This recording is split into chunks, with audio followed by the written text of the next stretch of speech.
Yeah, September 1983, I came along to a concert, and I was just going to come up to the concert and just just enjoy the night, and then go again. And then had some catchy tunes.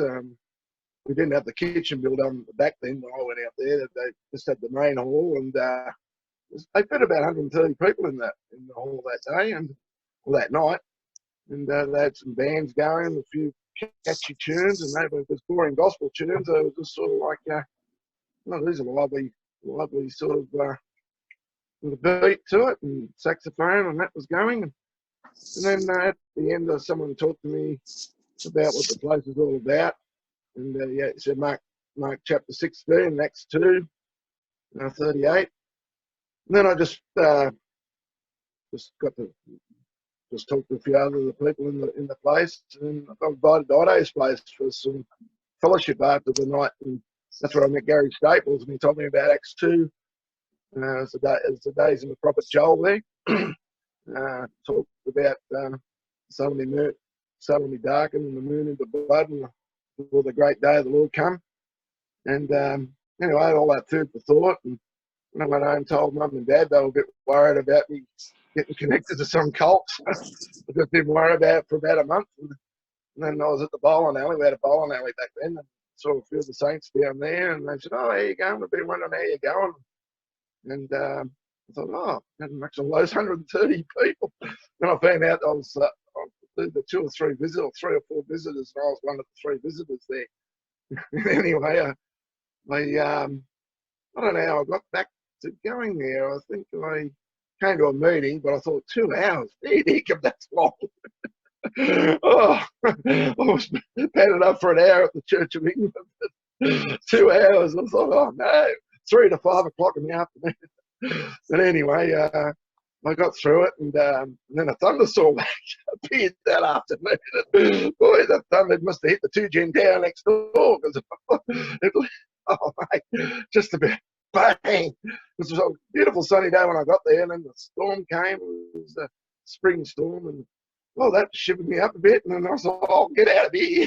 Then about a week or 2 later, I was still doing ballroom dancing classes then, and at the end of the dancing class, I sort of shot up to the hall just at the tail end of the Wednesday night meeting, and just got to know a few of the saints then, and got to know a bit more about it.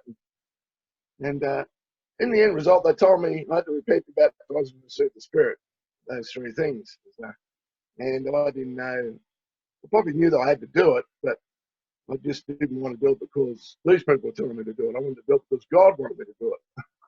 And if there was a God, I wanted him to let me know that this is the place and this is what you've got to do. Not just because anybody could say, do this or do that or anything like that. But we just look at the Bible, and that's our manual. And do that. And anyway, finally there was a fishing trip out at PJ Dam, and Pastor Gary back then. He said, "Come on to meet the Margaret. I know you don't like a 2-hour meeting, but come to your baptism at the end. You'll see a full meeting with a baptism." And then that meeting became a trifecta of baptisms. It was, I think Lisa's mum got baptised. She was the second one. And then I was the third one, trifecta. And then I got baptised. It wasn't such a big deal. But I keep forgetting about this. Just before that, I came to a prayer meeting about a week or 2 before I got baptised. And Mark, dude, was praying with me. And that's when I first found out that that place was fair dinkum. There was a feeling in there that I couldn't explain it. It was like an electric force field. Everyone was having their tongue of prayer in tongues. And as I was praying, I was stirring up the Spirit. The Spirit was getting strong in the room. And I just felt this power. It was like a magnet electrical current. And I thought, well, this is weird. And I just felt something touching my heart. And I thought, well, this is not natural. This is great. That's what made me realise that this place is fair dinkum. Then that's when I had to decide to go to and say, okay, well, when do I get baptised? I know I've got to do it, but I want to do it as under you, not as something to do. So anyway, I got baptised, and then a day later I received the Spirit. And that was a Monday night. And then I didn't realise I just couldn't believe how simple it was. It was my Wednesday, I had some prayer in the background, and then I still doubted even when I was speaking in tongues in the spirit. And said, yeah, you received. I'm going, you sure?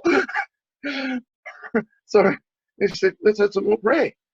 And without doubting, and then he said, that's it, you're speaking in, and that's the prayer language. That's what speaking tongues is all about, as we know. It's a prayer language, because we can't understand. It's only the Lord can understand. Praise the Lord for that. And then after that, Jolly was born on that 21st of November 1983.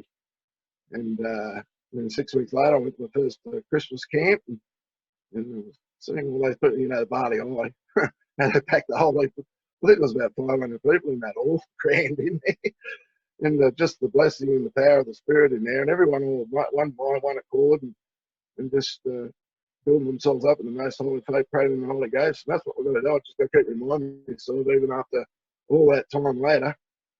And then along the way, I've had a back injury and a few things, and praise the Lord blessed on the other hand. So, Lord, I think I would have been dead by now if it wasn't for the Lord, because He's keeping me alive. And I'd just like to praise the Lord for